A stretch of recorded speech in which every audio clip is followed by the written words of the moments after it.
Shalom saudara-saudari yang terkasih di dalam Kristus. Kembali kita di dalam renungan santapan firman Tuhan hari ini 14 Desember 2021. Injil hari ini dipetik dari Injil Matius bab 21 ayat 28 hingga 32. Marilah kita mempersiapkan diri untuk mendengarkan firman Tuhan. Dalam nama Bapa, Putra, dan Roh Kudus. Amin. Inilah Injil Yesus Kristus menurut Matius. Dimuliakanlah Tuhan. Tetapi, apakah pendapatmu tentang ini? Seorang mempunyai 2 anak laki-laki. Ia pergi kepada anak yang sulung dan berkata, "Anakku, pergi dan bekerjalah hari ini dalam kebun anggur." Jawab anak itu, "Baik, Bapa." Tetapi ia tidak pergi. Lalu orang itu pergi kepada anak yang kedua dan berkata demikian juga. Dan anak itu menjawab, "Aku tidak mau." Tetapi kemudian ia menyesal lalu pergi juga.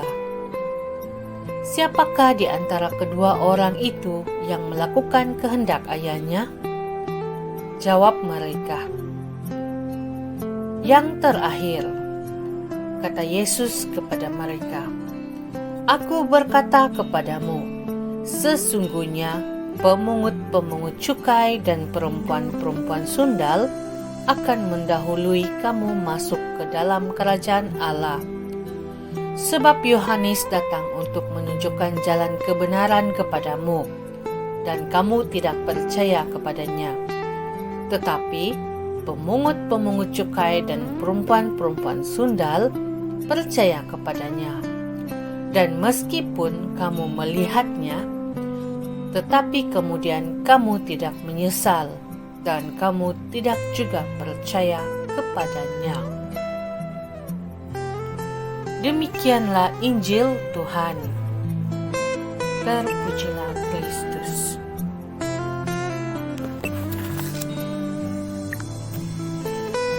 Shalom saudara-saudari yang terkasih di dalam Kristus. Kisah Injil hari ini mau menjelaskan kepada kita bahwa Tuhan Yesus menempatkan imam-imam kepala dan pemuka bangsa Yahudi itu seperti anak yang sulung. Anak yang sulung yang berkata, "Baik, Bapa." Namun perbuatannya itu tidak sesuai dengan perkataannya. Mereka hanya pintar bercakap dan menilai orang lain, tetapi perbuatan dan cara hidup mereka jauh dari apa yang dikatakan. Nah, sedangkan pula pemungut cukai dan pelacur-pelacur adalah seperti anak yang kedua, yang tidak mau, tetapi akhirnya mereka menyesal dan bertaubat. Mereka menyadari akan kesalahannya dan memperbaharui hidup agar layak di hadapan Tuhan dan sesama. Saudara-saudara yang terkasih, bagaimana pula dengan sikap kita? Ada di antara kita yang seperti anak sulung, yang kadangnya kata-katanya itu sangat menarik, perlakuannya itu sangat baik dan sungguh mengagumkan orang ramai. Tapi ianya seperti sebuah tin yang kosong, hanya percakapan yang besar namun tidak ada tindakan.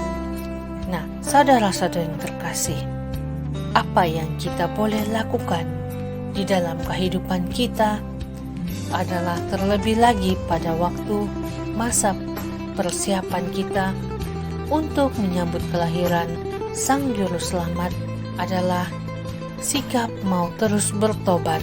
Kita mau menyesali dosa dan kesalahan kita, menyesali perbuatan kita yang tidak pantas di hadapan Tuhan.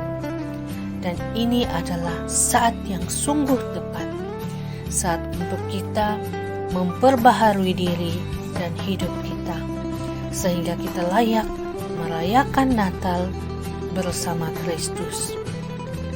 Saudara-saudara yang terkasih, jangan kita takut, malu untuk memperbaharui diri kita. Jangan kita takut untuk bertobat.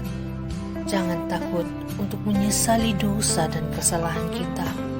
Karena dengan cara itulah kita layak di hadapan Tuhan dan sesama.